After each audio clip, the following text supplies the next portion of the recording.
Good evening, guys. It is Ryan Feathers Elite Pigeon Auctions for this Elite Racing Pigeon Network. And this is the Monday night virtual Racing Pigeon Club.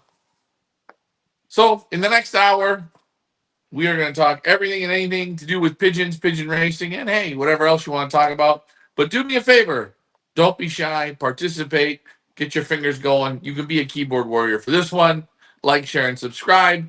And in three, two, one, we will spin that shit. Thank you.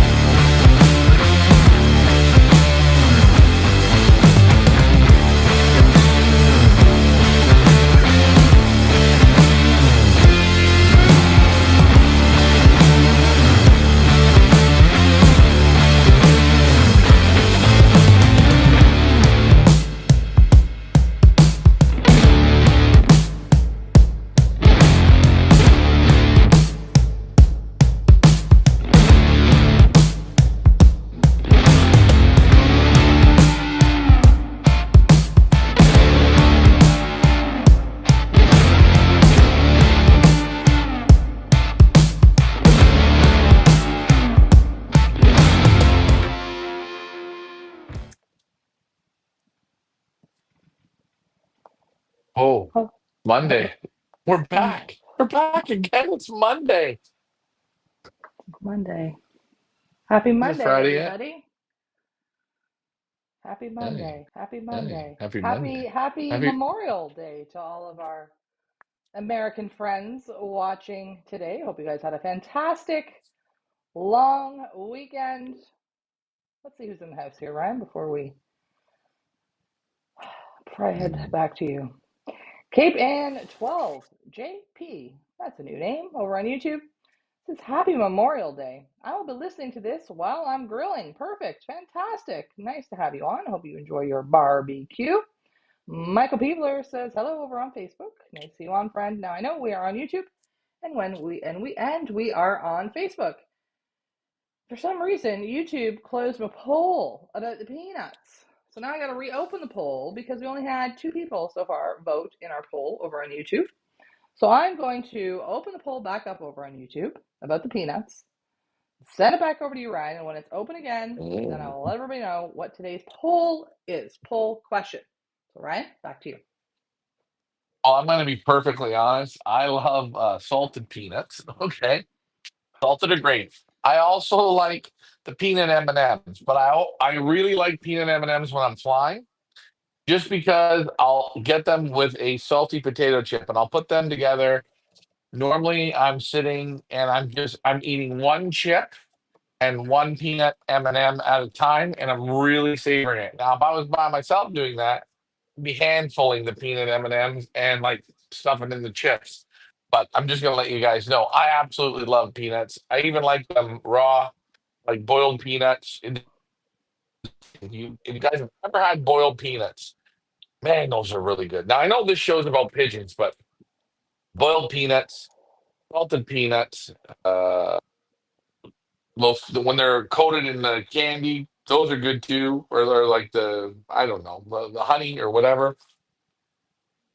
Yeah, even cracking peanuts out of the shell. And whenever I feed pigeons peanuts, I'm always having a few peanuts myself, even though those don't taste very good, but they'll have a few.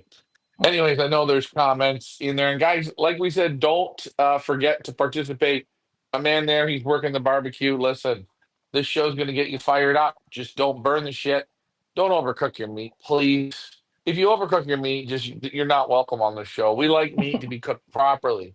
All right, overcooked steak is just not good. Don't overcook the pork chops even. In the chicken, please be gentle with chicken. It still can have a little bit of blood. To you, Leah. Ew, ew, gross. Don't forget to vote in today's poll. That is correct. Today's poll is not whether you like peanuts. I'm pretty sure a lot of people like peanuts, unless though people are allergic to them, then I'm probably sure you don't like them. But do you feed your pigeons peanuts? Let us know in today's poll. If you're watching over on Facebook, you could just comment yes, you do, or no, you do not. That is today's poll. Do you feed your pigeons peanuts? And about halfway through the show, we will find out what everybody's thoughts are on that. Again, as Ryan said, don't forget to post your questions in the comments. This show works best when you all participate. So if you have thoughts, if you have questions, whatever it is, let us know. We will go on as long as you guys participate. All right, let's see who else we got here on the line. UK Birdman 673 says hello. Whoa, we haven't seen you in a while, UK Birdman. Nice to see you back, friend. Who else do we got here? Nelson Pigeon says hello from St. Thomas, U.S. Virgin Islands. Love, love, love St. Thomas. I've been there a couple times many years ago when I was a cruiser. Love, love the U.S. Virgin Islands. And Ryan, you're kind of feeling like you are in the U.S. Virgin Islands because of the Yeah. temperatures that are just absolutely soaring in Belgium at the moment. What was the high today, Ryan? Today we're, I think, 31 or 32. So what was that, like in the mid 90s? She's hot here, no wind. It's been hot since Friday. But Friday was getting warmer into the mid 20s, and then Saturday for Borges it was brutal. Sunday it was a nightmare. Today felt like we're in an inferno here. And fun fact, not a lot of houses in Belgium, or I haven't seen any with air conditioning. So when there's no breeze and it's warm, you guys know who suffered without air conditioning before. You know what? I took the garbage out before and I had to drive down the road, right? And I was in the car and I put the air conditioning on. It felt so good. And yeah, I came home and I ended up having a cold bath. I put a bath on, so it's like I was going swimming. You know, I told you son of a bitch. Oh, I told you to get in get the a. Go ahead. yeah. No, you told me get a fan. No, I said get a sprinkler. Do they have sprinklers there? Remember when you were a kid and you'd run through the sprinkler? You could just put it right on the front lawn and give everybody a little sight for their eyes. The Canadian jumping through the Oh, sprinkler because we don't know what it is to not have air conditioning. We love our air conditioning. As I said on Saturday, 8 months of the year where we come from, it is kind of chilly. But once that summertime comes, I'm telling you, my AC is set at 16 degrees all summer long. That's what I like. But yes, Mr. Reynolds here, let's show Mr. Reynolds, does have the air conditioning. So I said to Ryan, if it gets too hot, just go sit in there and just sit with the AC on. Let me get back to the comments here. Good. That's what we call first world problems, Ryan. First world problems, no AC. Alvin over on YouTube says, good evening from Kansas. Grill and fillets and jalapeno poppers. Sounds delicious. Mother Hawk. Mother. Oh, that's a tricky name. Over on YouTube says, have you ever raised a pigeon as a house pet and not just for racing? yeah, yeah. We've remember we had Ethel. We've Yes, had we a do. few. We've had a few, and you know what? I'm not gonna lie. They're pretty good. I mean, I think getting a cockbird, they're a little bit more comical. Uh, the hens will always mate up to the males in the house or whoever flirts with them, but same with the cocks. Pigeons are fun though for a house pet. I think for a what do we call it? A cheapie. I think they're real good. You bring them up from babies, and they're good. I see people doing YouTube videos where they take them for walks and they let them fly or they ride a bicycle or they're in a boat, whatever. And you know what? It's still keeping pigeons. It's still having fun. It's not an expensive pet, and they give you a lot of love. I'm still telling you, they're going to give you the same love as a dog or a cat will once you start interacting with them. When a pigeon doesn't have anything else except for you, he's going to treat you like the other pigeon. He's going to adapt to you. So I think very good pet, actually good for kids. Fun fact, little trip down memory lane. I remember when we were kids, or when I was a teenager, and I remember Ethel. And I'm not sure how Ethel became so tame. I don't know if it's because it was hand fed as a baby or what the deal was, but I remember it as a teenager sitting on the back porch with my family, my dad, my brother, and Ethel used to love to land on people's heads. And at that time, I was a teenager, and I was absolutely petrified of Ethel because she always used to want to land on my head. So, yes, you absolutely can have pigeons as pets. Nelson Pigeonloft says raw Spanish peanuts. That is, I'm assuming, what he gives his pigeons. Loop 4250, nice to see you back, friend. You were with us on Saturday live from the finish line. Hope you enjoyed that. He says, my wife is Filipino. She got me hooked on boiled peanuts. Ryan loves his boiled peanuts. I don't know if I ever had boiled peanuts. I Well, know it's a um, southern thing. yeah, it's. I've had it going driving down to the States. I've done a couple road trips, and I'm not gonna lie, but boiled peanuts and like, but a good, a good spiked beverage is so good. I don't know what's about boiled peanuts, but they're salty, they're briny, they're really, really different. And it's only a southern thing, but I don't know if it's like poor people stuff, but it's great. And they always serve them in those, Leah, the plastic, or not the plastic, the styrofoam cups. Mm-hmm. You always put them in the styrofoam cups, and you eat it, and you get the juice, and it's good, really And good, and then different don't flavors. don't they have like roadside stands or whatnot? Like Yeah, you travel deeper into the south, they have roadside stands, right? big Yeah, I thought so. big pots. You get them even at the gas stations, and they have like different flavors, like spicy, mild, whatever the flavors are, but really, really good, something interesting. And for somebody who's not from the South, when you first see it, you kind of go, if you're not with somebody who knows about it, you won't get them. And it's a big mistake. You got to try them out. I'll have to next time I'm down south. You can Milton order, yeah, says, you can order go them. ahead. You can? You can order them. Yeah, Oh, in a can and then follow the instructions. Now, they're not going to be as good as your roadside ones, but it's just something fun to try. cool. Milton says, aloha, good evening. I know Milton gives his pigeons peanuts because he answered the poll over on the old FB. But if you'd like to do the same over on YouTube, Milton, don't forget to participate in today's poll. Heather Collins says, good morning, guys. Good morning to you. Happy Tuesday morning to you, Heather Collins. She is she's our As We Wait trivia expert. She's expert level. UK Birdman 673 says, no better time than the present. How have you all been keeping busy? We are always busy, UK Birdman, always busy. As you see, Ryan is back in Belgium. Don't know if you knew that or not, but he is back in Belgium, working with our Team Feathers Elite. KPan12 JP says, have a cold cocktail to cool off. Ryan, what are you drinking this evening? Um, you know what? I've done four of these today. I got them, and I Lipton just didn't. Zero Sparkling Iced Tea, yes? It's like iced tea, but okay. I can live with a few things. No air conditioning. Okay. You know what? It's pretty bad. But I can't imagine how these Belgians don't have ice. Now, we got an ice machine, and we're like, this glass started full of ice, and as she's melting down, we're just gonna keep topping up the ice. I don't know how these people just take a can out of the fridge, open it, and drink it. All these drinks, all the drinks, they need loads and loads of ice. They don't do ice here. They don't do ice in the UK.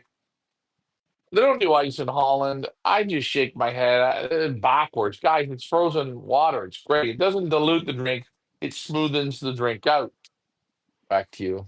Yes, that's another thing us Canadians and Americans cannot live without, and that is a big old glass of ice with whatever it is we're drinking, besides milk. I don't put ice in my milk, but everything else, it I must do. have a lot of ice. You put ice in milk? No, I don't do that. I do. You know what? If I know I normally guzzle milk, so I put a few cubes in just to keep her cold because it warms up quite quick when you put it in a room temperature glass. Just, anyways. Tips and tricks. DMCC4286 over on YouTube says, was Mr. Marcel cool to hang out with? He seems like a super good man. Well, you got good people vibes there, DMC4286. Marcel is the best of the best. He is an absolute pleasure. He has become a very good friend of Ryan and loft manager Richard. How did you even end up? What's the story again? How did you end up meeting Marcel? How did that happen? Well, last year I was flying birds here for a gentleman, and my birds were at the time getting in with his birds. And I actually I was letting my birds out, and they were going good. And I seen in the distance, I seen a little army of pigeons that just in my mind, I wanted my birds to be flying that good. Like you get a little jealousy, right? Hmm. And I told Dad about it, and I told Dad about it, and I told Dad about it. I didn't know how far he was away, but the group you could see it easily enough. And our birds would get together every now and then. And then when Ricky came here, uh, you know how Ricky is. Ricky seems to just get on that little huffy and ride. And the next thing you know, he bumps into that guy with those birds, and it was Marcel. And for some reason, Marcel just happened to be a good egg. So everybody seemed to bond quite well, and he's a really nice pigeon man. He got some really good results, and again, he gets a win this weekend. And I seen we posted the video today, and someone posted a photo of a bird they got from Marcel. It's a super breeder. Yeah, I saw that as well. I saw that as well. Super, super happy to see that. But it's like, and that wasn't like just from Yeah, this year. That this was from like 2023. The photo yeah. of the pigeon Well, was. yeah. You know, Here we thought we found Marcel. well, you want to know what? I'm not gonna lie to you. You can go in this area and knock pretty much on any man's door, and if he's a sprint racer, you're gonna get pretty damn good pigeons. Now, again, there's certain guys that are a little higher level than others, but Marcel is right up there, and he showed it on the weekend. He uh, he laid out the whole Antwerp Central, smoked them all. So hey, and the funniest thing was we didn't have the chute open. Oh, And the he, chute wasn't he, open. no, and he still won. He still won. We were Well, sitting there. It was funny. We were sitting there, and I was going to myself, "Oh, geez, I'm at another pigeon race again." And I'm waiting, and we're watching, and we just got finished with Borges, where it was like, "Oh, come on, come on, come on!" And then this damn race felt like that. There's birds going this way, birds going this way, birds like, and it was awkward. It was like this doesn't look right. And then all of a sudden, the old seven was it 318 come screaming bang onto the board, and Marcel looked, and I said, Marcel, the chute's not open. Oh, he went over and opened the chute calmly, and the bird just went right in.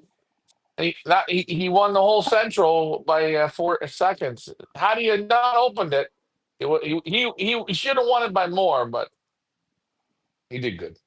he did amazing, amazing. It was so interesting to watch his race. He's so calm when he's waiting on birds on race day. Like if you compare, if you compare Marcel to us two lunatics watching on Saturday's race with Lars, I'm just like, wow. They're not even our like. It's not even our birds, right? With Lars, and we're both, and I'm not even in the same country. I'm watching this stuff from Canada, and the two of us are just like high on our own supply, I would say, like complete, as I said, lunatics watching on Saturday. And Marcel's as calm as a cucumber. He's like, "Oh yeah, come, there we are." I'm just like, oh, it cracks me up. Wheel says, "Have a good show, guys. Nice to see you on Wheels. Hope you're having a great vacation. I've seen some lovely photos from wherever in the world you are. Looks fantastic. Hope you're having a great time." Luke 4250 says, "These are fresh peanuts. Spit it out, Leah. I get from Nations in the produce section." Alrighty. DMCC 4286 says boiled peanuts are everywhere here in Mississippi and Alabama, roadside and gas stations. Ah, Mississippi, nice, nice, and Alabama. They're also used to hot, sticky weather there. Alvin says, got my second round down the road today. September races will be here before we know it. Oh, where are you flying, Alvin? That you have September races. Where do you think that would be, Ryan? Mm, Humber races, jeez. Somewhere down south, somewhere where it's a bit cooler, or where it's going to cool down in September. I Florida, don't know. perhaps? Well, Maybe? Florida's going to be around December. No, yeah, around November. Oh, I don't know. No, I think it's more November in Florida. I'm not really too sure, but he'll tell us. And here's my question: are the roadside stand boiled peanuts better than the gas station? Probably. That's an obvious yes, but I've only had gas station ones. I've never had the roadside ones. Which, if I do ever see them, I will get them. So DMCC, let us know about the peanut situation. And Alvin, let us know where you are racing from. UK Birdman 673 says, my young birds are sick. Head shaking, all sorts, really sickening, not even training yet. Was vaccinated 6 weeks ago and put them on amoxi, hoping they come right. Brian, thoughts and or advice on that? It sounds a little like young bird sickness. Depends. Sometimes again, cleaning the loft too much is not a good thing. But just light food, a light diet's good. And don't try and push them or ask them for anything. You just got to let them go through it. And actually, you're depressed right now, and that's okay because what you get now, you won't get later. I mean, you can have it the other way. Oh, they're great. They're flying great. Everything's great. Oh boy, I'm tearing up the sky. Then you go on the truck, and the next thing you know, you got sickness, and now you really feel like shit. I prefer to get that all out of the way now. I know it's hard to see, but you just got to kind of be patient. Amoxicillin's good. Yeah, it should start to snap them out of it.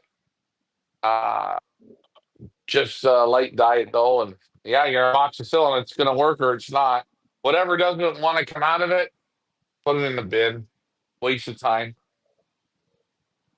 I don't think UK Birdman was on last week, but last week we showed a little bit inside our own race lofts there in Belgium, and we showed the perches, and the perches do have a accumulation of poop on them. And we explained last week why we are not cleaning it out, why we are keeping the poop there, and it is to build immunity inside the loft. And I know, Ryan, you just said perhaps you're cleaning the loft out a little bit too much. What is the importance of building immunity in the loft? A lot, just a lot. I think it's just better for the birds. I think constant scraping is no good. So here in Belgium, a lot of guys have it's a plywood floor, but then they got the grates, the wooden grates. Okay, and the grates are normally up about this high, but you'll never just see the grates and then wood. You don't see that. You see the grates. Under the grates, they'll put the granules. So they'll put the I think Versalaga sells them, or a couple natural sells them, the granules, and they put a layer of granules down to put the grates on top, and they let the droppings accumulate. That puts a gap between the droppings and the loft floor, so the droppings dry. So it's creating dry litter, and you're just building up. Same with the perches. You don't have to scrape the perches. You can let them build up a little bit.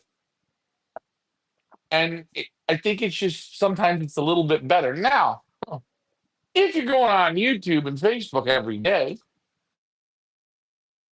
you got to have thick skin for this because people are going to come at you.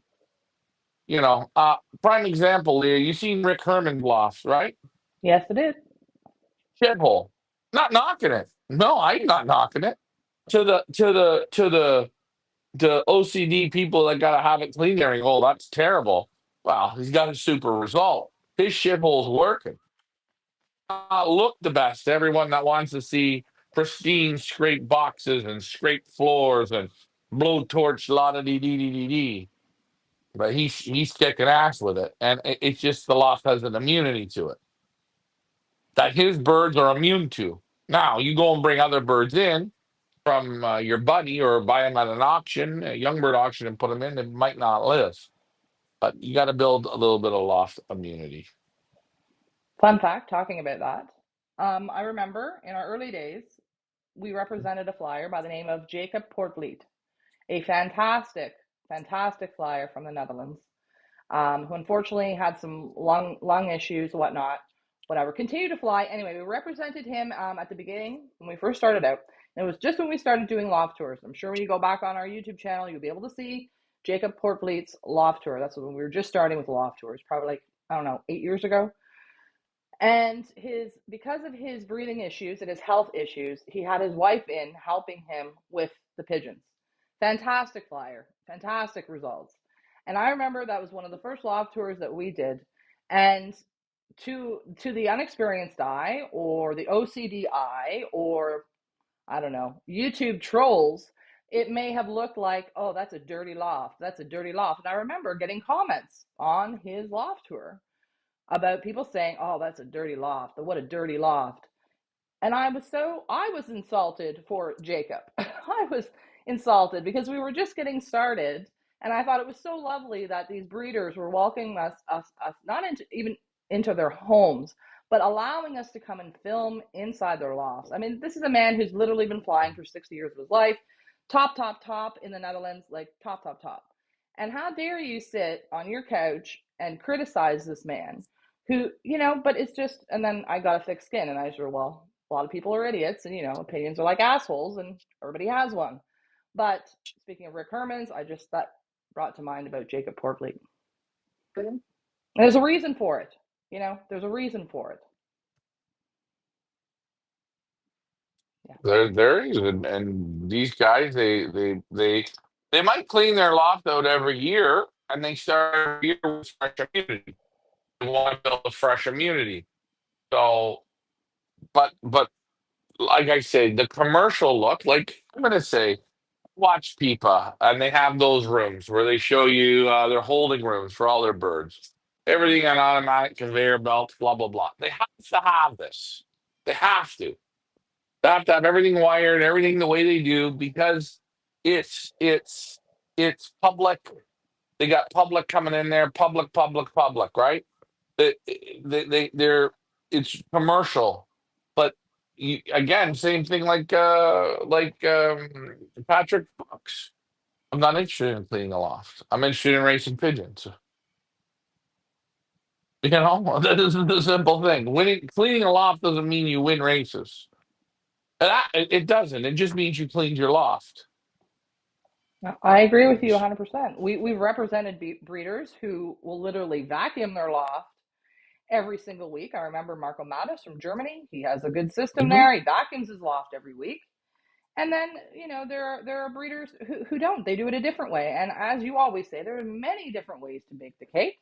And as long as at the end of the day, the cake ends up turning delicious, does it really matter what you put in it? No, it doesn't. No, it doesn't. So, guys, don't always judge that because it's not always the right way to judge. DMCC4286 says, roadside, have that custom touch. And we're talking about boiled peanuts. Cape Ann over on YouTube says, I think I heard in one of your other videos you were flying birds from the Lear market. How are they working out so far? Oh, good listener. Good listener. Yes. Yes, Love Manager Richard and Marcel did go to the Lear market there in February. Unfortunately, we did try to film it, but that didn't work out that day. So, anyway, they had a lot of fun on that day, picking out some fantastic birds from the Lear market, which we do have about a dozen or so, I believe. And how are they working out, Ren? I haven't figured that out yet. We're still working. We're still working on it. We're still working on the group of young birds we have. It's a very, very, very challenging area to play with pigeons here, especially with the pigeons, the ones that we're working with, because they're very, very, very young, and everybody here has early January, early February birds that are basically just terrorizing the sky here. And there's, like I said, from my house here in a 5 mile circle, there's part of my part of me, but there's 1,450 lots in 5 miles. Okay. So it's very challenging when you're letting young pigeons out that are real young. It's like you let them out into the jungle It's different than when you start in January and February, starting to let out your youngsters. You're on the same page as everyone. Now it's reversed, and even here where we are, not far from our place here, the transporters come from Germany and Holland, and they're letting out pigeons not far from this area here. Sometimes they let out a few thousand birds at a time. So it's you never know when you're going to get whacked, but I've noticed it. This year's different than last year. Even just Lawfline, at the So it's moment, offline. yeah, Yeah. Lawfline, well, and a little bit of training, the very little bit of training we've done, we find it can be a bit of a struggle. We're finding it a bit of a struggle because literally you can just let birds out to law fly and they go up, up, up, high, high, and they start to ramble. And then they get going and they get going with this guy's lot birds and this guy's birds and this guy's birds. And the next thing you know, there's 500 of them up there rambling, and your little third rounders are up there rambling with the, grade eights. And it's a very easy way to lose them off the roof.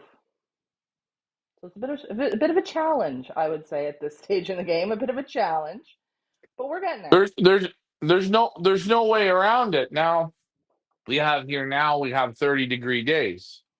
Okay, so the whole next week or two is going to be this temperature. The smartest thing for me to do is get up tomorrow morning at 5:30 and let them out. Well, that's the smartest thing. That's what I would do at home, right? But I'm not going to do that. No, no. I'll play them in the midday, between 11 and 6 o'clock, 11 and 5 o'clock in the evening. The groups, I let them out in groups, and I'll give each group, let's say, 2 or 3 hours out at a time. And what I'll do is they'll go up for their fly. And they'll give me 15 minutes. They'll go up a little bit high. They'll pull tight, tuck, and then you'll just see, like, Leah,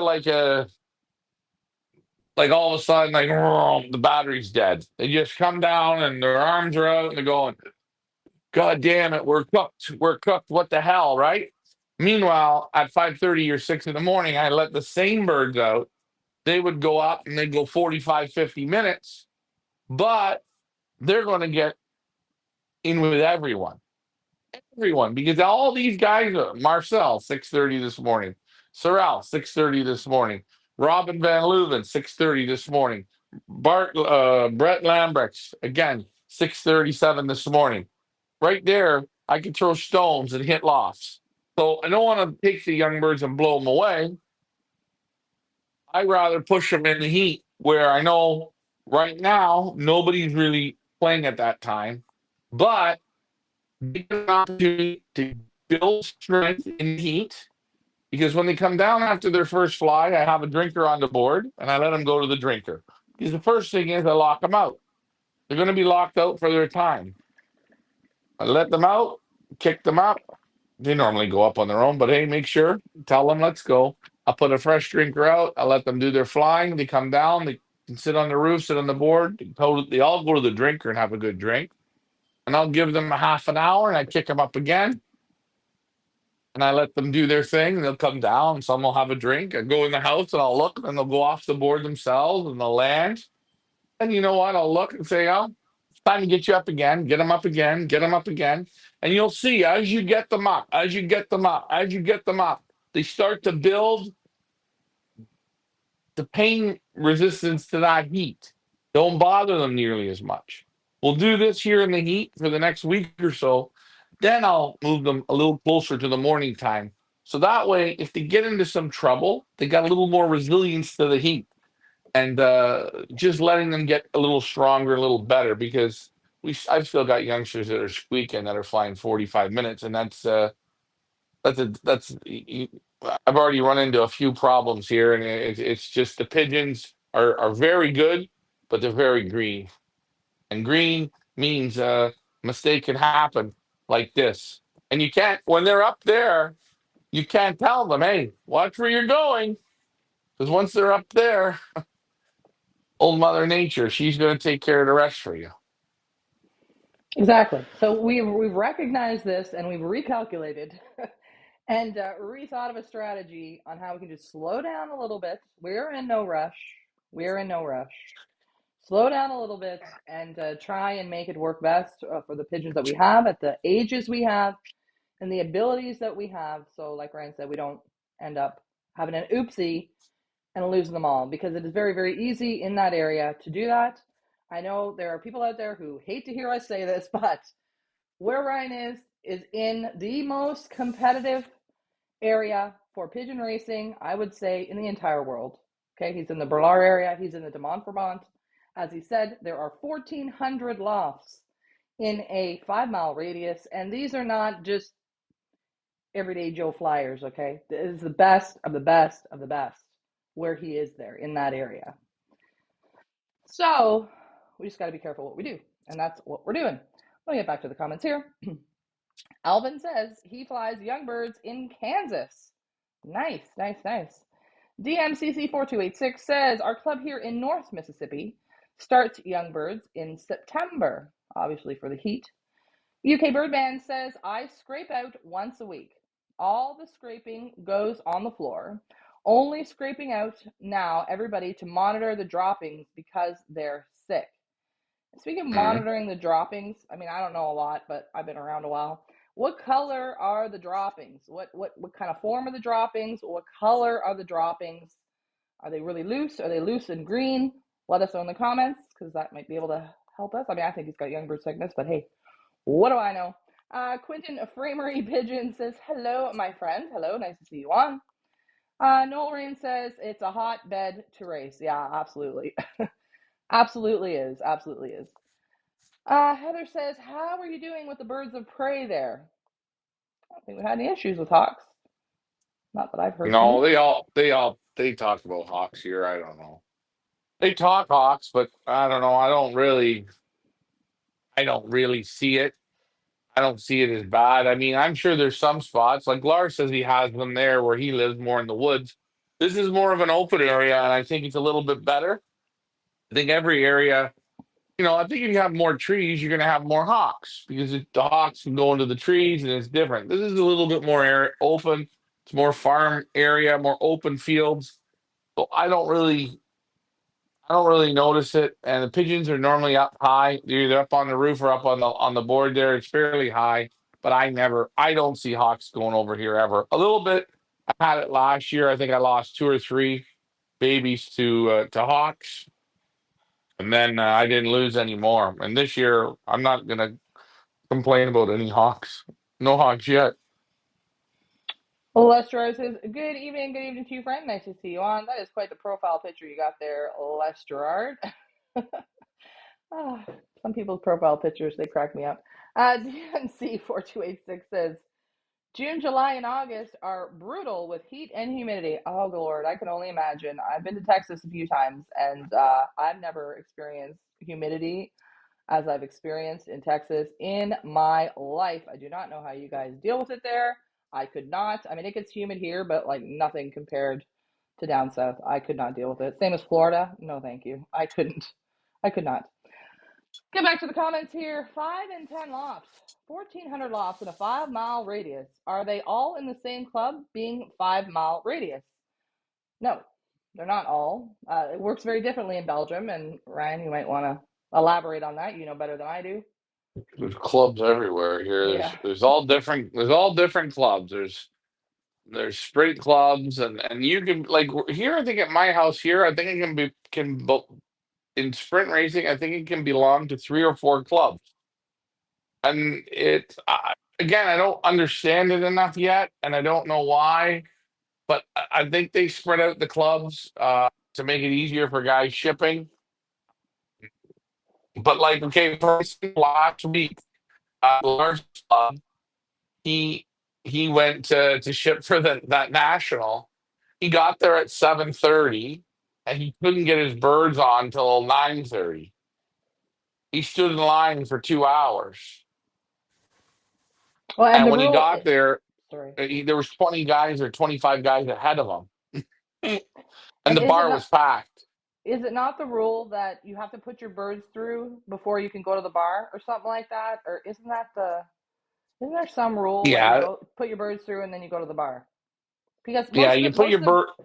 most of the Yeah. pigeon sorry, Ryan, most of the pigeon clubs at least that we know of, in Belgium, they are all part of a bar. It's not in some guy's garage. It's not, it's in a bar. It's a very Yeah. social Uh, thing.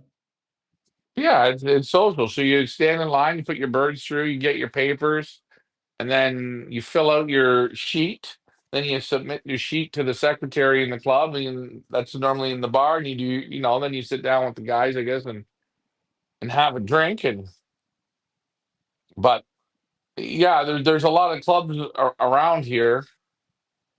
So, and then there's sprint clubs, and then there's middle distance clubs, and then there's like yeah, middle distance and font clubs. So And there's clubs that you only go to when you ship to the nationals. yeah, you're a sprint club. You don't go to the sprint club to fly a national race. That's just for sprint. So again, I'm still learning here as we go, but And you all will learn with us as we go, as Ryan said, as we mhm. go, as we start to take our birds to the club. You'll find out how it works. Hopefully, as I said, whatever day that was, we're going to try and get out the camera and do some filming at the clubs so you can kind of feel and get a gist for what it is like to be at a Belgian pigeon club because it's not like North America at all. No. Okay, Les Gerard says sometimes they get young bird sickness when you put them on the dark. That's correct, right? UK Flyer, you have them in the dark, but that is something that you have to watch for when you do put them in the dark, when you do darken, that they can get it in the darkening. Go ahead. I do find when if you overload the stress, okay? If you overload the stress of the young pigeon, so you wean them, everybody wants them sharp, but I'm bad for this as well. I want them sharp and I let them out and they don't come in when I call them. I say, "Oh, you sons of bitches, I'm gonna back you off the feed and I'll make you hungry for a day." It's good, yes, in a way, but maybe sometimes it's not so good. Maybe you're better to let them eat all they want, right? Okay, let them come in, let them come out. They're not come in so good. Okay, give them a little bit of time, get a little bit of size on them till that squeaking is gone. There's that's all gone, and they're strong enough before you back them off. I'm guilty for it. I know sometimes I think when I do things, I say, I push that one too hard. But on the flip side of it, if they're all roughly the same age and you push them hard and a couple of them fall apart and you see them pick up you see throw up on the perch or you see the liquidy green droppings, as soon as I see it, I say, well, this week there's going to be one, two, three, four to kill. Going to be. Going to have to be. They can't handle it. They can't handle the can't. Some birds handle it, some birds don't.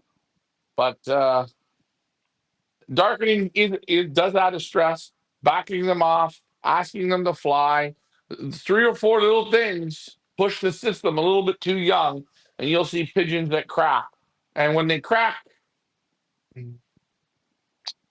now, or they're going to crack in 2 months from now when you work them, they won't be there anyways. That's what I think. Back to me. Noel Raymond says, remember, you have to say back to you, Leah. I don't want to interrupt you. Noel Raymond says, any fat eye problems over there with young birds? Um, but believe it or not, it was actually kind of funny. So I went over today.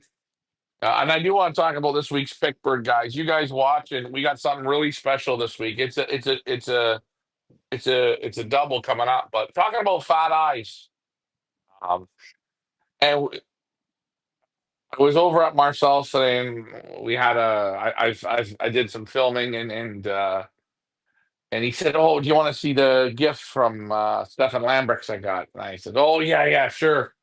He brought me out this beautiful youngster, beautiful. I mean, it was a wow.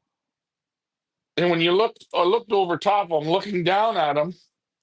The left eye was swollen, and he had respiratory.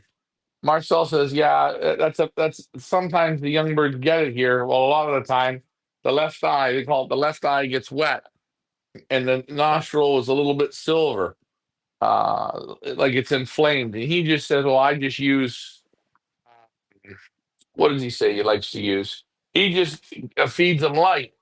But a product that does work real good, and now that we look at this, What is that?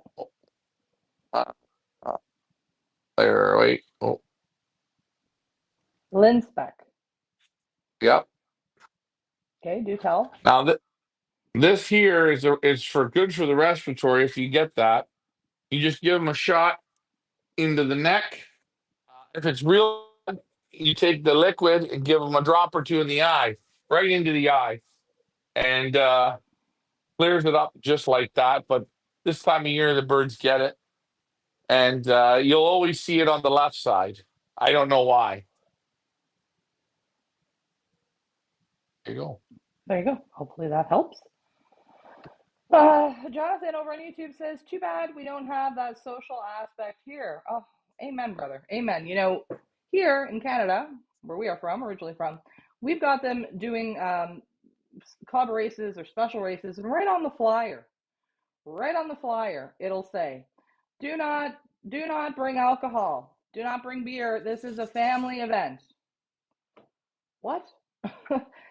I can clearly remember going with Loft Manager Richard, my father, to the Pigeon Club when I was a little girl, and it was a huge social event. They would, after Friday night, after work, be at the club, a bunch of guys hanging around, kids would be playing, guys would be drinking some beers, having some fun. Well, what happened? How did that die? Well, everything I don't know. It becomes bullshit. The people can't. Oh, they're the world's getting soft, man. It's very very soft. Think about it, you can't have a Pete, drink or people look at you if you have a drink.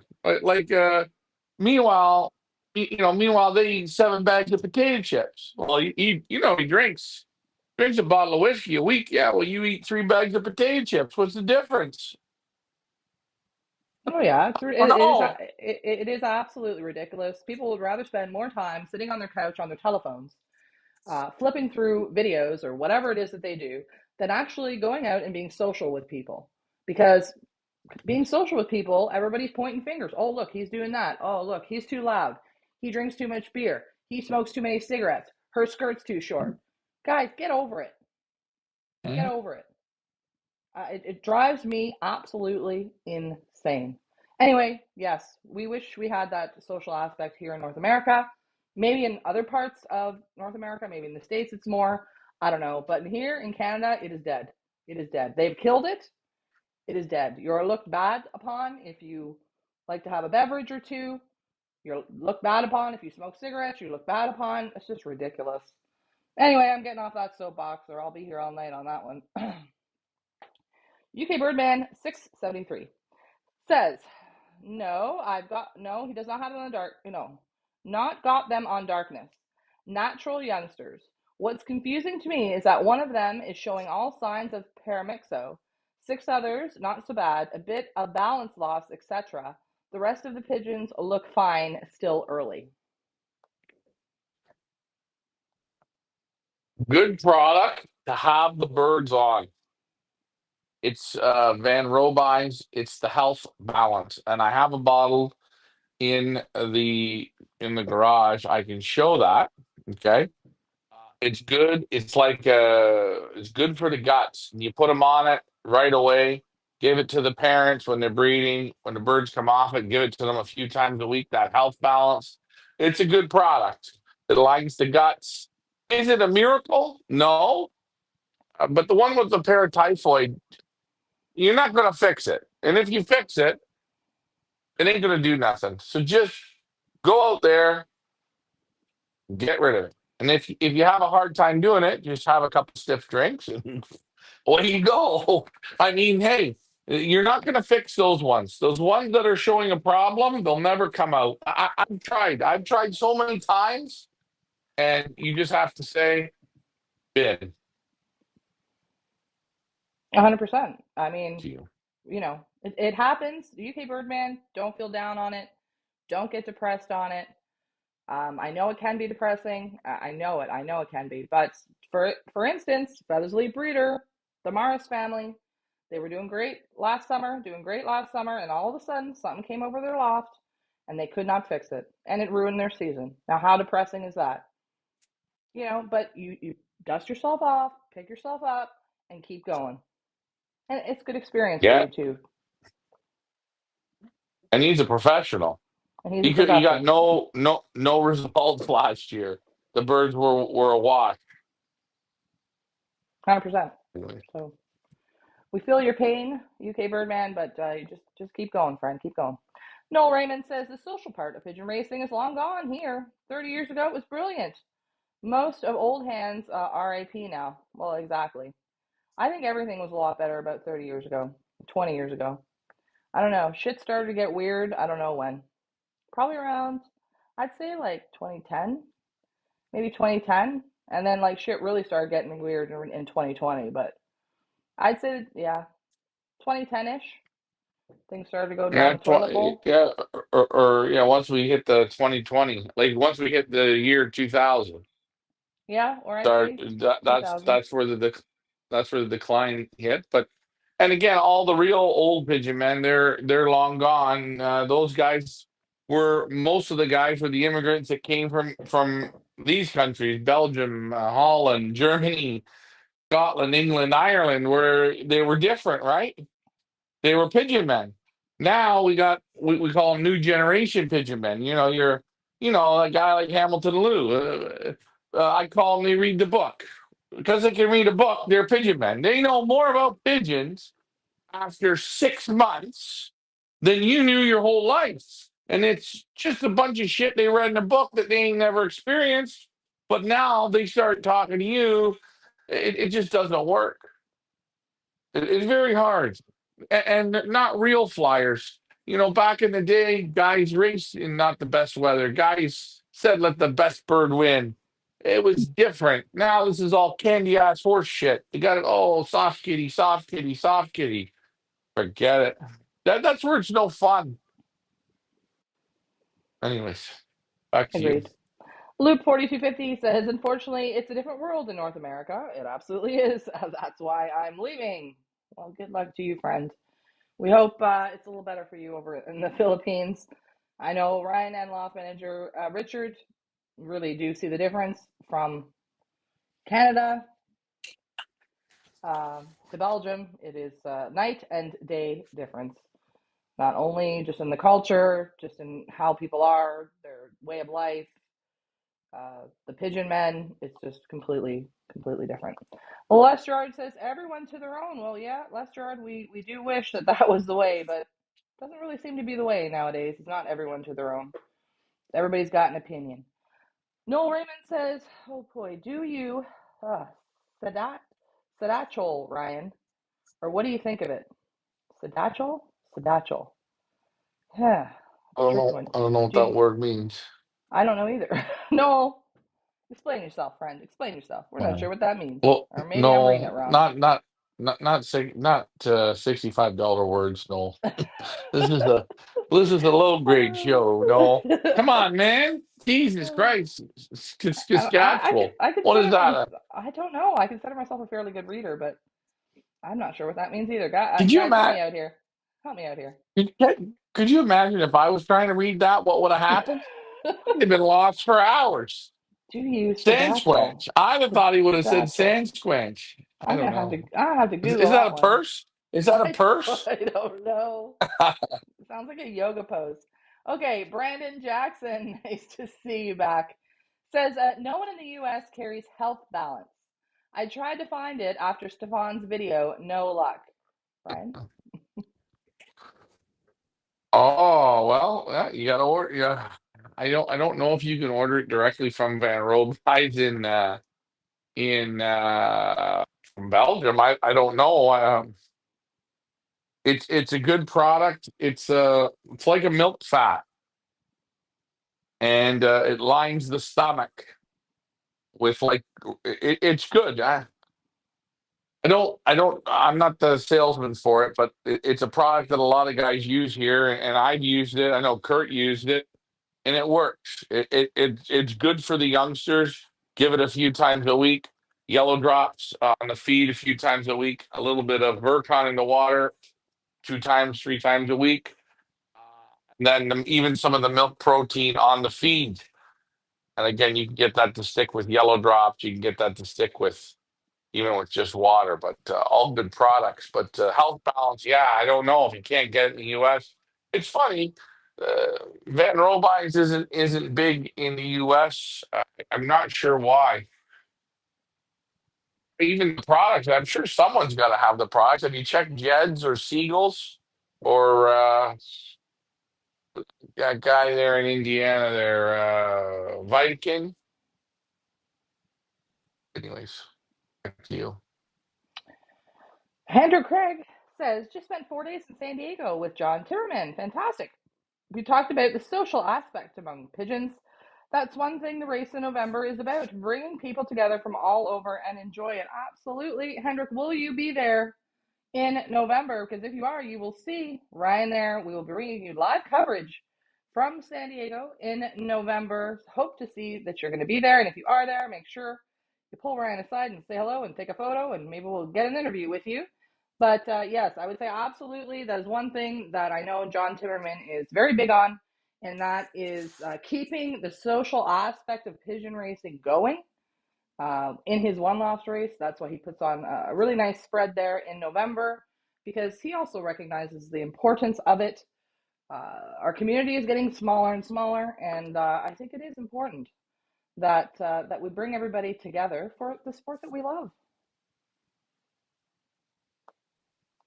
I agree. I definitely agree. Yep. Graham Moore, 6386 over on YouTube. Nice to see you on. Says, I guess I'm lucky here in our club. It's actually a social club too. So plenty of fun on a basketing night. Fantastic. Love, love, love to hear that. Graham Moore, where are you from? I believe Graham Moore is from the UK, but don't quote me on that one. But let me know in the comments where you're from. That is great to hear. You guys keep going. Keep going. Keep doing that because I think it's important. Noel Raymond says 100% pigeon fanciers. They were old hands. Yes, yes. RIP to the old guys, that is for sure. I guess that was that satchel. Satchel. That's what it meant. The I don't old know. guys. Oh, set. No, Um, no, they're helping me. They're helping me in the comments here. Hold on. Let me get to Mrs. Cavender Loft, and nice to see you on. Says, how many birds came after the last race at Lars? I love to hear you guys are following along and you want to know. Lars got back 8 out of the 10. 8 out of the 10 on Saturday. So 8 daybirds. We're still missing 2 of them. But I still think he had a fantastic race considering that was a tough race for everyone. And he did fantastic, in my opinion. So we've got 8 back. 8 back out of 10. yeah. And we will talk about this coming weekend's race. It's a double header this Saturday. Woo woo. It's going to be very exciting. We've got another national that we're headed to, as well as a shorter race for the yearlings. So we will get into that here shortly. I'm just getting to the comments. Love to hear all the comments, guys. Thank you guys so much for your participation tonight. We really do appreciate it. There's nothing worse than Ryan and I just talking to ourselves because we literally talk to ourselves all day long. Okay, moving on. Okay, Noel says, oh, it's a gut product. LOL. Okay, it's a gut product. Sadochol. Sadochol is a gut product.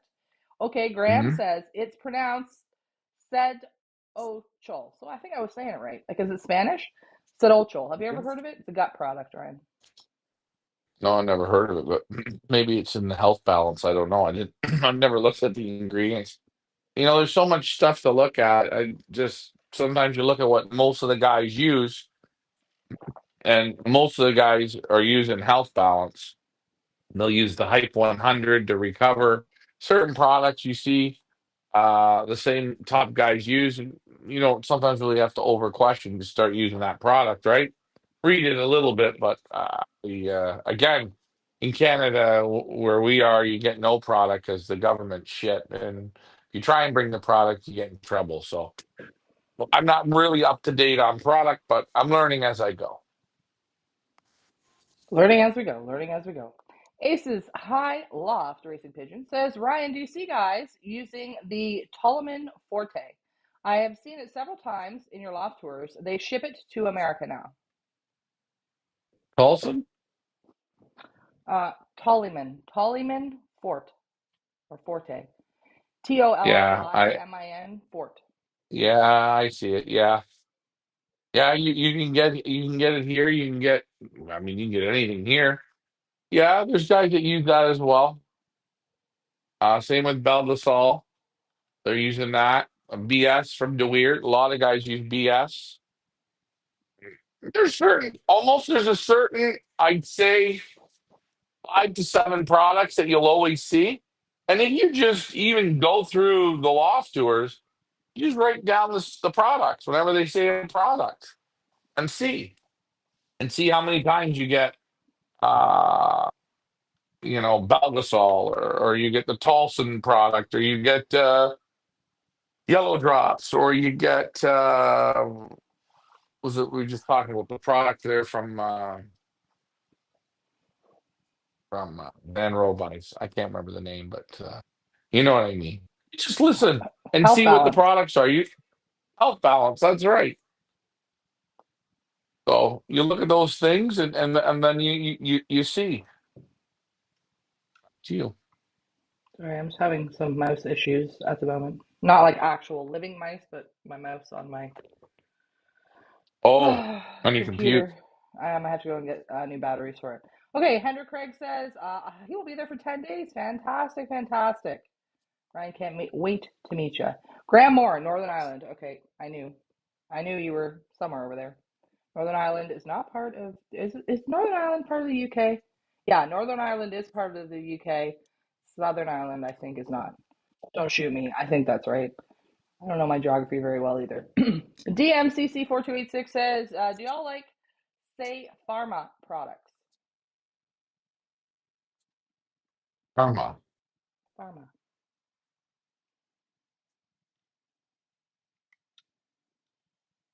Pharma.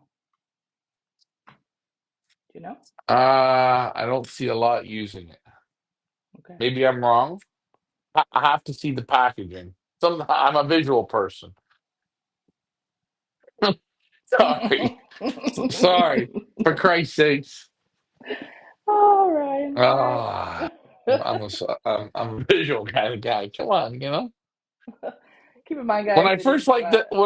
Hey, listen, when I first liked the cheap beer, right? Okay, I didn't know how to say it. So what attracted me was little elves. Okay, once I started seeing the elves, I said I like the elf beer. And then the guy said choof, choof, and I went, oh yeah, choof. That's right. That's how we say it. Uh, Karma. And Okay. Noel Raymond says, oh, God, you're just coming up with these words, Noel, tonight, stopping me. Hype 100 is hard to get here, unfortunately. Alrighty. Brandon is doing some hiding, covering his eyes emojis. It's a Roan free product. It's a Roan free product, Ryan. Mm. Oh Brandon is yeah. off the You know hit. what? I'm not. I don't know. Health, health balance. I don't. No, Health, well, health no, balance isn't. Health health. balance is Van Robice. Hype 100 is Van Robice. So So maybe that's why the he can't the find it. why? Because he thinks it's Roan free and it's Van Robice. Yeah. No. No. Health balance. Hype and health balance is Van Robice, and the Hype 100 is real expensive. I think one's around $45 and one's around 25. No, they're almost both. One's around 70 Canadian, and one's around 50 Canadian. Like from 25 euros and 45 euros. Okie dokie. Graham Morris says, we have two young guys, age 21, starting off, and every member are rearing young birds for them. And even guys that are in different clubs doing the same. It's nice to help them out. Oh, absolutely. I give you guys a huge thumbs up for that. That's fantastic. We have to keep this sport growing, and that is absolutely how you do it.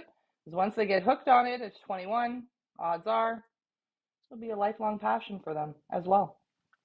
No, Yep. Raymond says, I use Coleman Super as a super product. Coleman, a super product. Right? Have you heard of Coleman? Gold bottle. Gold bottle. Haven't heard it. Maybe, yeah, again, maybe it's something I have to see the bottle of. And I'll tell you if I've seen people use it, or maybe that's a product you can only get there. Maybe it's a different pigeon company, right? The thing is here, when you go to those shows, God Almighty, if you ever, I'm gonna say, you start going to those shows, man, you would never put nothing in the water. Like the water would be packed full. And I think sometimes there's just too much stuff. Just you stick to the basics. You need some good gut bacteria. You need something to rebound them. You need the yellow drops. Hey, you're still gonna need your good stuff for canker, cocci. You're gonna need something to detox them a little bit. But you gotta watch, eh? You start getting so much stuff that what are you putting in the water? Putting a lot of shit. And And when everyone's Ryan's trying to put something in a bottle to sell it. sure, sure, sure. Right, the shows Ryan's talking about, obviously, if you go to Fugare or you go to the Houghton show, I mean, there's literally booth after booth after booth after booth after booth of vitamins, minerals, feed, stuff to put in the water. You name it, they have it. And it Yeah. can get, I imagine, overwhelming, right? Because you don't know. You're What to spending a use, what. lot of money. Yeah, yeah, stuff's not cheap, 100%. Oh. I mean, when you think about Oh. it, back in the day when Lofmans Richard, would fly when we were younger. I mean, what was he using? Apple cider vinegar? Like, do you know? Like, Yeah. Yeah. Again, it's I don't know how much. I mean, I'm sure a lot of it's good, but how much is overdone? How much they don't need? How much of the product is like Derek Walsh said? It's 10% of what you actually need, and all the rest is filler. They don't give you enough of it, even. You know what I mean? well, yeah, exactly. Just a question here as I look in the background. My OCD. What is that? A feed bag you have back there in the back of the bar? Yeah, What is I that? don't know. Ricky likes to sit on the feed bag. He What? doesn't like these chairs. He sits on the feed bag because these are like leather chairs and they make his butt warm, and he likes to sit on the feed bag. Well, that's Oh, Ricky's. good. His chair pad. He's using a feed bag as a chair pad. Yeah, yeah, he Oh, is. mom is rolling her eyes at that one.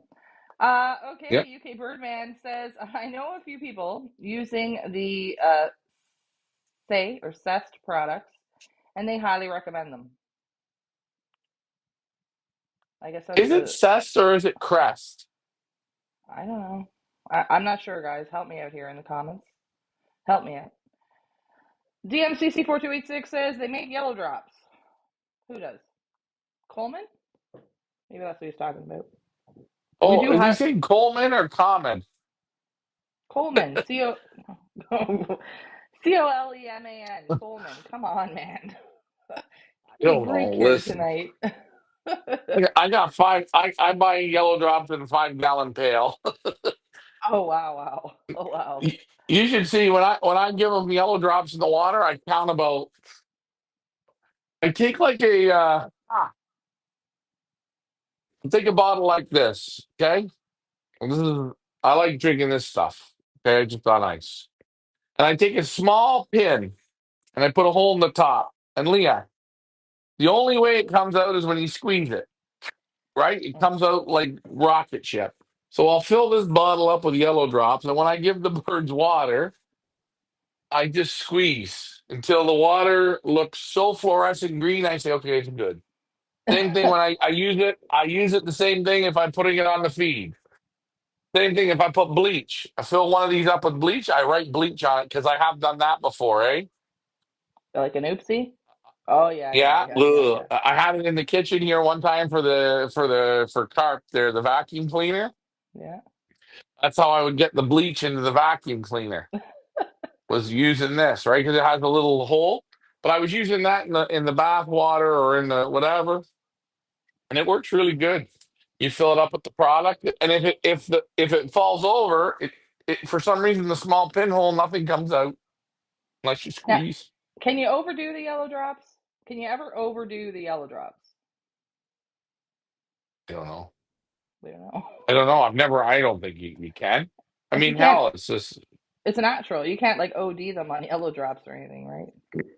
no. But if you see my water, it is like lime green. like lime. It's beautiful. It's like a Gatorade. If the neighbors ask me, and I pour it out, they look at me because you can't speak English. Steroids. Oh. Hendrik Screwing them Craig up. You know says, what I mean? well, I do know what you mean. Hey, Ryan, make a Red Bull and vodka. It's past 1 a.m. Yes, it is past 1 a.m. in Ryan's neck of the woods. No. And you know how the heat does drain you. So I feel for you. I feel for you. DMCC4286, Ryan, have you used Electrify? It's a new vitamin and doing well in the States. Actually, we have been in touch with the developer of Electrify, who was interested in sponsoring us. We're trying to figure out how to get it to Belgium because I don't really want to sponsor something that we're not able to use or able to give you our thoughts on it. I do know John Timmerman does use it uh, at his one loft, both of his one lofts. So we have not used it. We're trying to get it, but Well, all he's got to do is put it in the post and send it to me, and if it makes it through, it makes it through. I mean, that's all you can really do. You got to try. yes, we have heard of it. Yes, we have heard of it. Brandon Jackson says, oh, this damn word again. Sidachol is the Roan feed product Noel brought up. Okay, okay. But I figured you wouldn't care for it since it's Roan feed. Yes. Brandon, you are paying attention, man. Yes, he must watch a lot because, yes, we have had some bad experiences with Roan feed. Not with their products. We never even got the products. Tried to get them in Canada We because we were bought the going to prop. we did. We Hey, we wait a spent minute. $5,000. They actually owe us a $5,000 credit of products, which you should probably get now while you're there, as it is owed to us. Hey, you want to know what's funny? Yeah, that's something like you want to hear that name Fried, because you know what? Can you imagine giving someone $5,000 for product and they don't send you shit? No, they did send it, but they didn't send the paperwork right, and then it had to go back, and that was a real Oh, oh, shit show. But good memory, Brandon. I never got my product, and I gave No, but they still have R 5000. I totally Actually, actually I forgot wouldn't about use that. it. I wouldn't use Fried if that's their business. And I actually, yeah, thanks, Brandon. It's a real sensitive part you brought up. I forgot You, about Leah. that. That was early days, early days. Okay, Yeah. Noel Raymond says, spot on. Keep it simple, Ryan. Yeah, Ryan, you don't overdo it either. What do I think the best time to overdo it is when you're actually in race mode. I think that's when you're going to put more rebuild shit in the water or clean out shit or even respiratory stuff. You're looking more when you're in race mode. That's the time to have be you can give them a bit more. But other than that, throughout the rest of the season, I don't think you got to really overdo this shit that much. A little bit less is more, I would agree. especially if you got a lot of pigeons. It gets expensive. And then take a look at the feed. Oh shit! You're feeding the best stuff from Van Roby's there. I bought last week a bag of sport mix. I think it was 25 euros. It was the Revolution Sport Light. I looked at the bag. I said, "Oh, I like the look of that," and I bought it.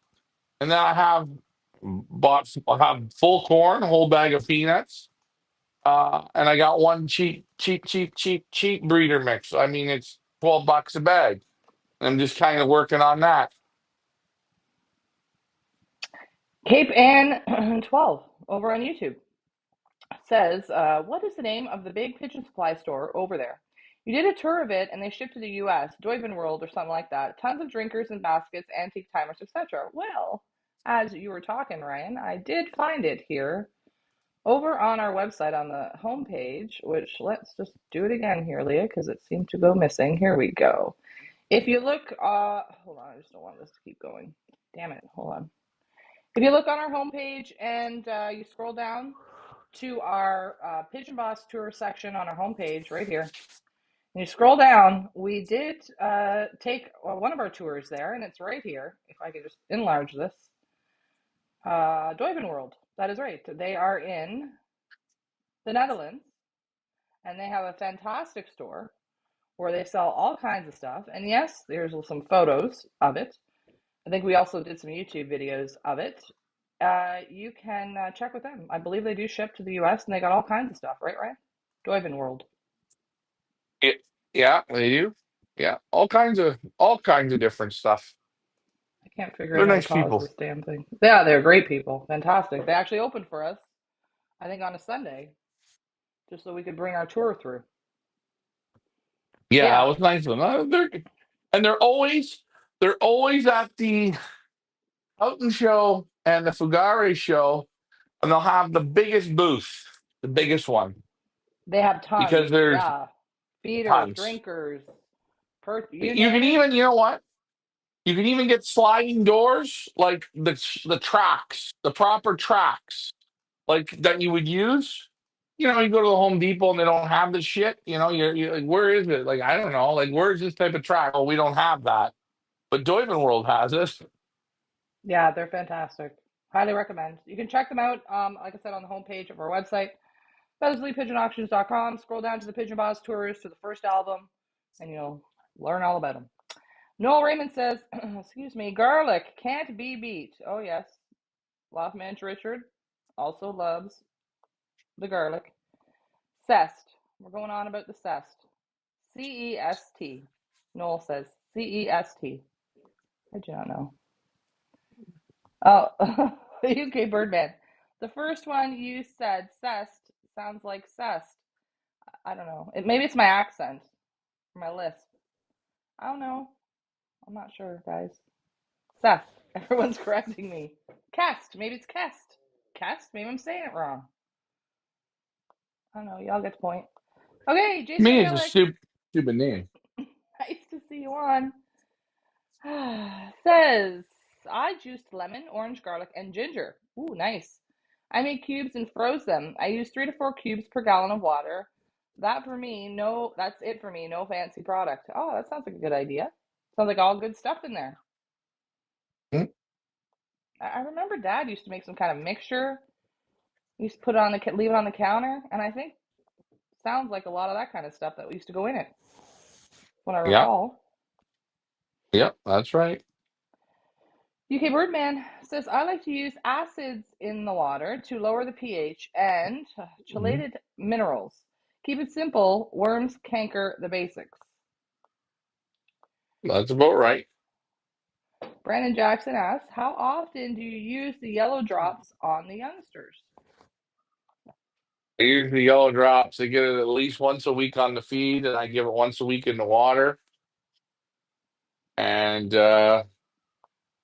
it's good both ways. But the problem with the with the drinker is it kills the drinker. Makes your drinker again for filming like you have a dirty drinker because you can't get the shit out good. But it's good on the feed.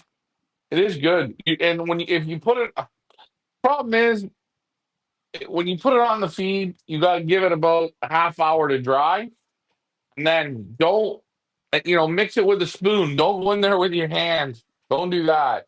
Make sure you have like a wooden spoon or a metal spoon and mix it up. The birds eat it good. I mean, or again, once you're in race mode, I'd still be giving it on basketing or on return, and I would still be putting it in the water, or I'd be still putting it on the feed throughout the week. T1 Pro Race Belt over on YouTube. Nice to see you back, friends. Says good evening. Good evening to you. Now, guys, since you give me such a hard time this evening about this, look what I did for you, just because I like you. Look at what I did here. Here we go. Let's take down my little logo.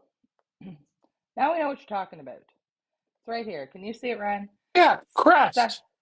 It's not crest. There's no R in it. I don't know. I see these guys, they're doing a lot of commercials.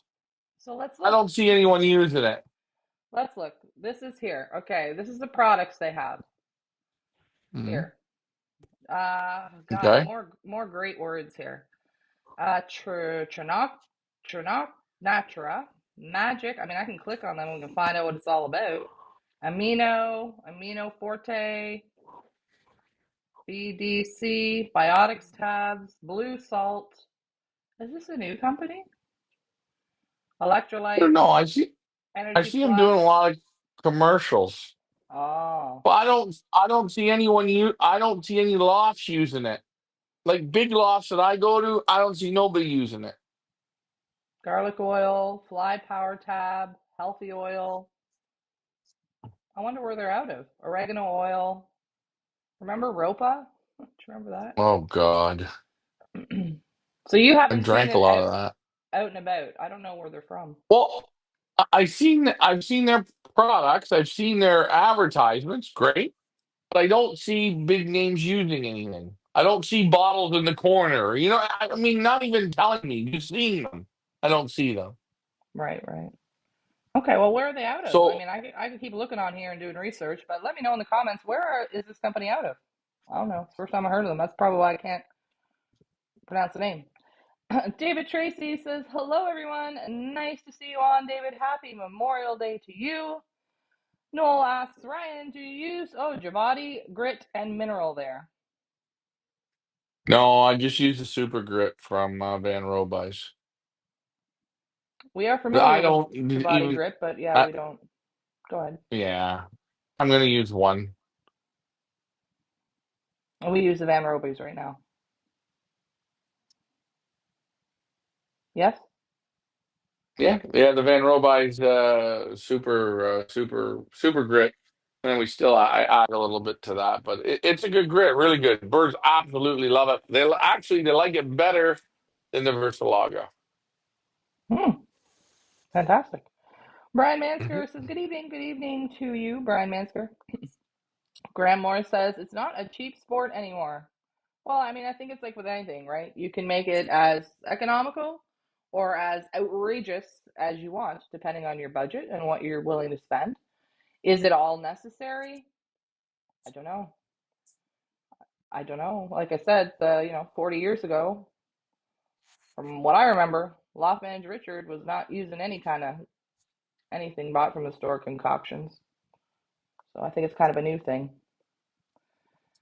Okay, Cape Ann says thank you. I couldn't find it. I spelled it wrong. Oh, no problem. Not sure what we're talking about, but we're talking about the Say Pharma, or as Uh, Ryan says, Chris Pharma. Crest, Whatever. crest to me, Whatever. okay? It's I don't crest to I you. don't use it. It's crest. I'm not using crest. I don't see no one using crest. It's the commercials look great, but I don't. There's always something I don't know in the commercial using it, and I've, I don't see it anywhere else. So I'm going. These look like really nice, colorful water. Anyways, the picket I've, to win it. Let's get into it. Come let's get on, into guys. it. This audience is big. For this Saturday, again, as I said, we're doing a double header with Team Lars. Where do you find all about it? On our website, feathersleypigeonauctions.com, of course. Scroll on down.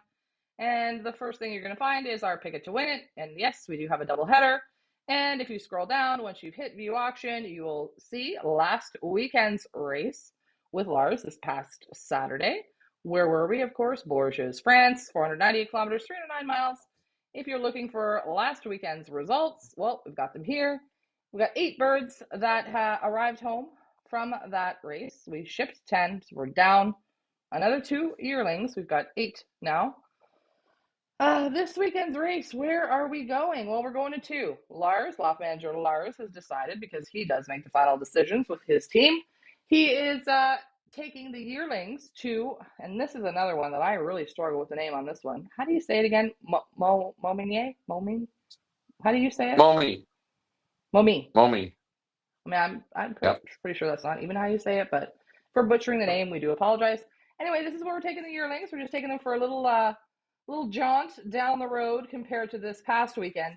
122 kilometers and 76 miles.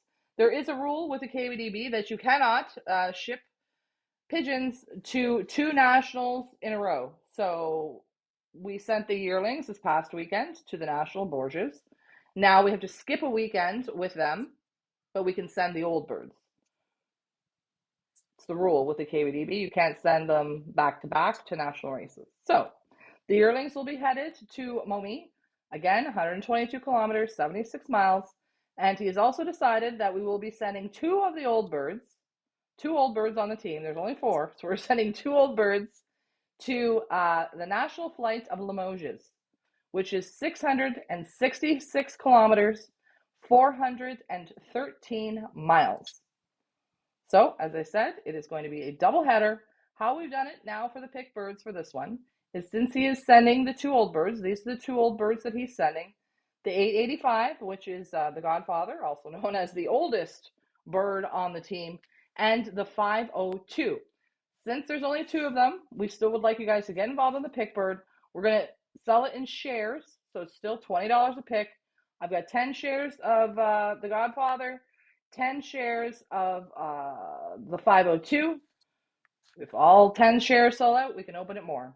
The first bird to clock in the loft out of the two, you guys, however many shares are bought in each pigeon, we will split it, and that'll be our winner for our old birds. For our yearlings that are headed to the short race, this is going to be a regular $20 a pick, one share each, and there's 8 of them here. Congratulations, of Yeah, course. plus the two other old cocks. Oh, is he sending those to Yeah, yeah, I oh, forgot to tell you. oh, oopsie. Okay, so those two old birds will be added to the yearling team, which are going to the short race. I will add them after this broadcast.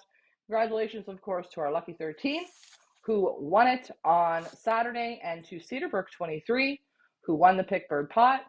But yeah, they're all open here now, and we will be doing the shipping for the old birds that are going to Limoges on Wednesday at 11:30 New York time. So you'll be able to see both of them. And we will be shipping the yearlings on Friday, which is also, by the way, Ryan's birthday. So we'll be having a special basketing shipping show on Friday with the yearlings, and Ryan will be wearing his birthday hat. We're all going to sing happy birthday to Ryan. So that's what's happening for our Pick It to Win It for this coming weekend. A doubleheader. So we'll be on early in the morning on Saturday, live from the finish line. Might take an hour or two break, and then we'll be back on, waiting on the two from the national flight to Limoges. Exciting weekend ahead. And it's Ryan's birthday. Did I say that already? It's Ryan's birthday. Alrighty, let's get back into the comments here. Loop 4250 says, maybe I'm crazy, but I know for humans, clove tea or water is great for you. I think once I get into the pigeons, I will try it on them. It helps with worms and parasites, just my opinion. Hey, clove tea sounds great to me. What are your thoughts on that, Ryan? I have to cough. Whatever. Listen, clove tea. You know, if you put garlic in the water, you put onions in the water, you put juice of beet, put that in the water. It's all good stuff. Mother Nature's not going to hurt. Same thing when people see pigeons picking in the grass. What do you think? Mother Nature's going to make them sick? No way. They're just picking. So anything natural, I think is good. You're not going to hurt them. You'll never overdo it either, right? You can overdo a chemical, but you're not going to overdo that. So good, go for it. If You you know, believe it, go for and I think it's natural. Yeah, you're not going to hurt them. I have a little a it. fire pit at my back here, and I have a bunch of wild doves around my place, and I always see them picking in the fire pit, in the ash, or whatever you want to call Mm, it. Yep. That's good. David Tracy asks, how much yellow drops would you put on a pound of feed?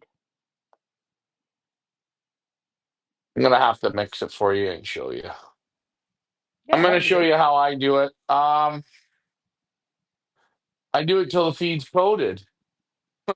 You gotta put it on, mix it, and make sure all the feed's coated. The feed's got to be the color.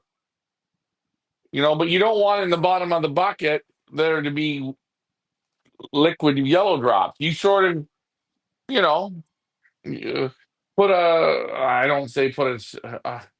When I squeeze with the thing, I squeeze it maybe 20 seconds. Mix, mix, mix, mix, mix, and I see how it's covering. Start lighter and add. So let's say I'm just saying. Let's say you're doing the squeeze of the syringe or the dropper. Pick one up, drop a whole thing in, and mix your feed. See how many of those you got to do. But again, it's good on the feed. It's the best way to give it is to individually give it. That's the very best way. But that's if you want to have the time to handle each pigeon and do it. But I definitely would recommend handling each pigeon before the race for sure, or after the race for sure. Maybe Back we'll to do a you. little video of you mixing the feed at some point this week, and so we can play it on next Okay. week. Robert Mountain says vest, which I think he means cest, is from Romania. Gotcha. DMCC4286 says, okay, Ryan, answer my question. He doesn't see anyone using it. Oh, the cest. No, but if you want to look it up, they do. It's on the line here. You can find it on Google. I, I think they have a few sponsors. I think. I think the guy from the UK is one of them. I'm just trying to remember the commercials. But what I'm saying to you is, okay, I go over to Marcel's. He's got House Balance there. Okay, he's got a few products there, very few, but that's not one of them. I go over to Dirk Leakins, or I go over to Morris, or I go there. I look. Certain things stick out, certain things don't. A product, I just don't see it being used. Again, a product from Romania. I don't know. I don't know. But to each his own. You know what we always say: do your research, make your own informed decisions. Just because we say we haven't seen it or we don't use it ourselves, it could be a great product. We don't know. Do your research. Do what you feel is best for your loft, for your birds, for your budget. That's why this show is great, because we talk and we talk Yeah, about different ideas, and guys mention different things. And at the end of the day, you guys do what's best for you. Graham Moore says our first channel race starts this weekend. The birds will be shipped on Thursday. Oh, how exciting! Good luck to you guys. You have to let us know next Monday how you did. Channel racing. That's tough stuff. yeah. UK Birdman 673 says, what bloodlines are these pigeons? Hmm. Which pigeons? The pigeons that were Marcel. flying? Oh, Marcel? Or what I we think have on, Marcel. I don't know. No, I Clarify. think You it's Marcel. okay? What bloodlines are in? Some Lambrechts? If it's Marcel, it's Lambrecht, it's Stefan, it's Sorel, it's Robin van Leuven, and just a very little bit of Yellow Rosier, but not much. And if you're talking about our team, it is made up, comprised of not all of our breeders, but about 15 or 20 of our breeders who've donated pigeons to our team, which we're super happy about. You can check out our teams over on our website again, feathersleepigeonauctions.com. We were working on some videos and some photos. Had some camera issues last week, but we're going to be getting up and doing those again. You can check them out on our website. I just thought of something else and it went out of my brain when he asked what bloodlines. Anyway, I wanted to mention I did put up the video of you and Marcel showing the youngster that did win on Sunday. I just finished editing. He did sit down with you, Ryan, and you talk about the parents of that youngster, and he Mhm. goes through who the bloodlines are. So I will upload that to YouTube and have it ready to go tomorrow morning for you guys to watch. This is a little 12-minute video where he shows the parents and talks a little bit about them. So UK Birdman, make sure you're subscribed over on YouTube. And yeah, you'll be notified when that one comes out. I'm going to check on the poll, Ryan, before we wrap this show up. Guys, if you have any questions, let us know in the comments. In the next 5 minutes or so, we're going to wrap this up. Ryan's got to go to bed. He's got an early day tomorrow. But let's check on the poll, because I know you're curious about the poll, and I'm curious. Out of 23 votes over on YouTube, and I think about 60 of you voted over on Facebook. I think 5 said yes, you do feed peanuts on Facebook, and 1 said no, you didn't. But over on YouTube, out of 23 votes, 74% of you said yes, you do feed peanuts to your pigeons, and 26% of you said no.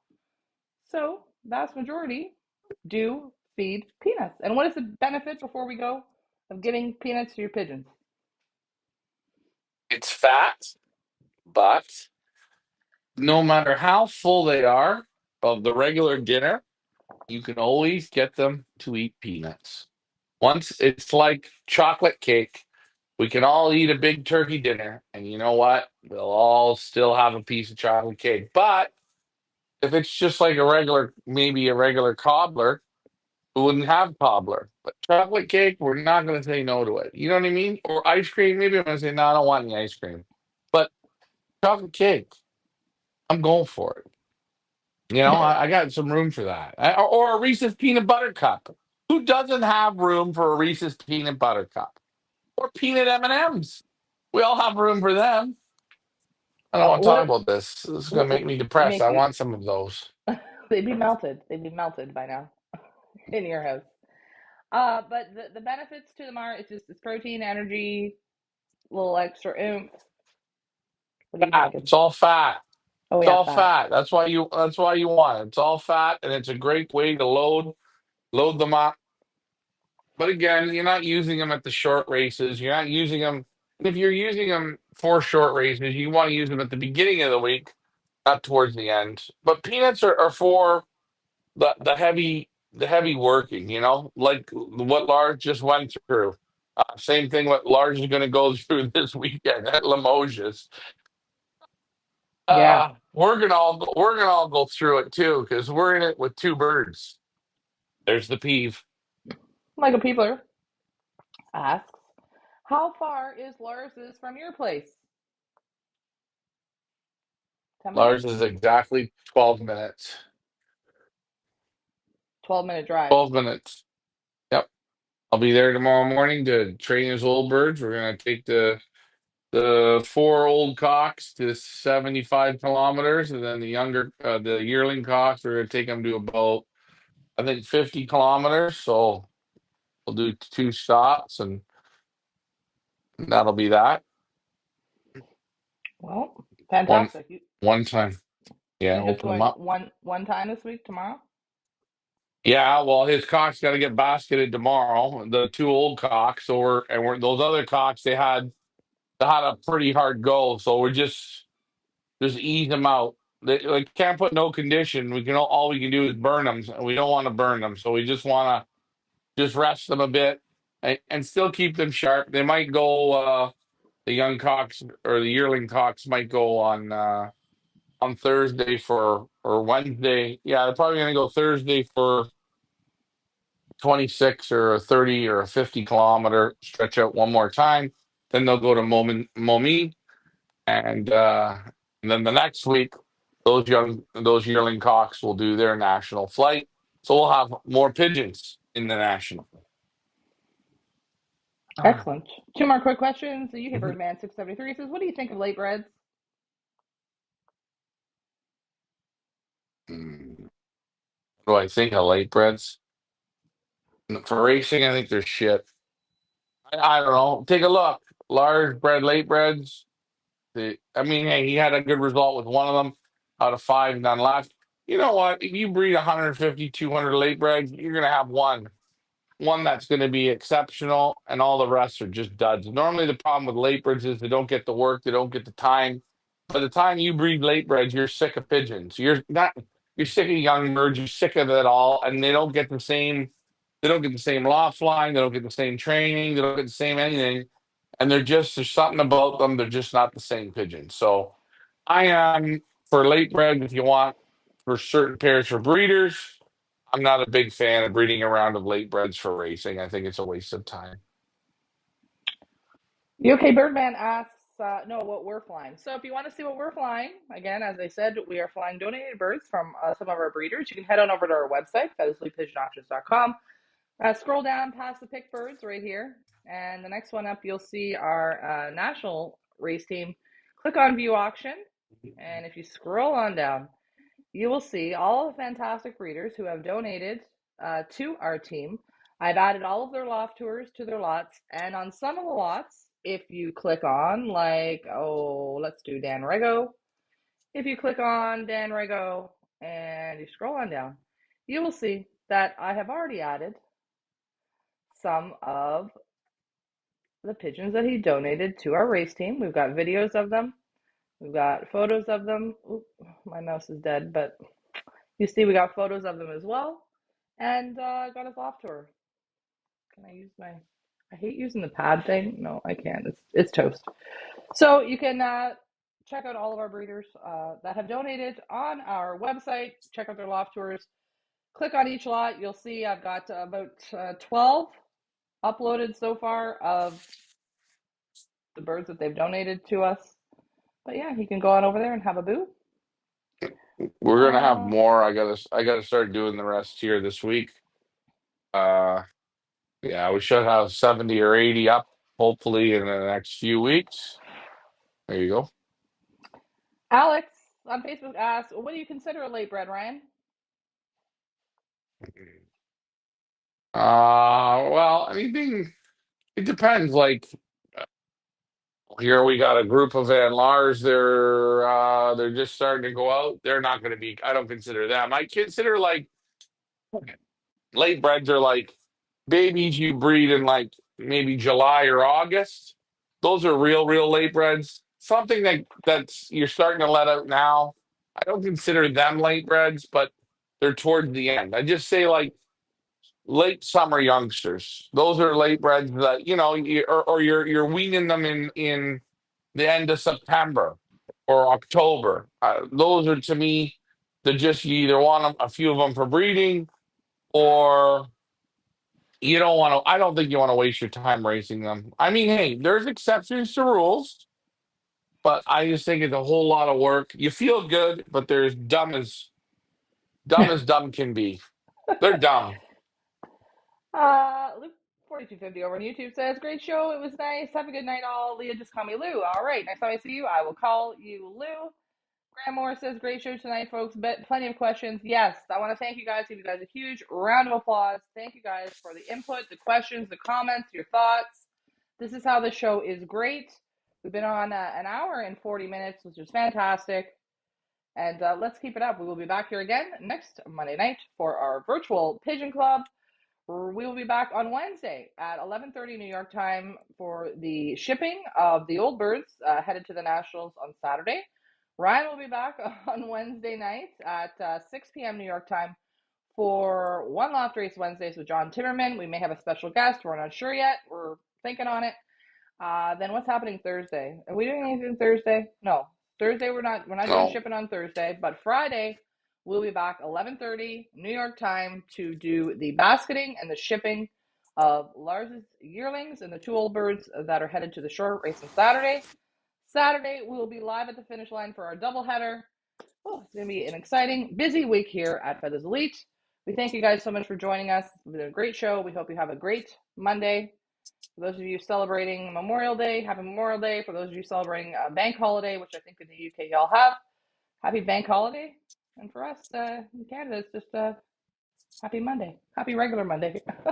Anyway, Ryan, you need to go to bed because you got to get up early to do some training. Great show. So wrap it up. yeah, we'll see. Let's see who has the balls to make the pick birds this week. Let's see if we can get this one completely sold out, and especially those two that are going to Limoges. It's going to be fun. Great show, guys. Hey, and I appreciate everyone's participation. You guys made the show great tonight. I will try and have some videos of feed for you guys, how I mix the yellow drops on, how I put the yellow drops in the water. I'll have that for you guys for next week. We'll go from there. Like, share, and subscribe. Good luck with your young birds. Hopefully, you don't lose a whole bunch off the roof. I'm Ryan. That's Leah. You guys were great. And hey, Cress, I have never tried it, but maybe you might want to try it. Thanks for flying with me, guys. For us. Bye for now. Have a great week, guys. See you Wednesday. Bye for now.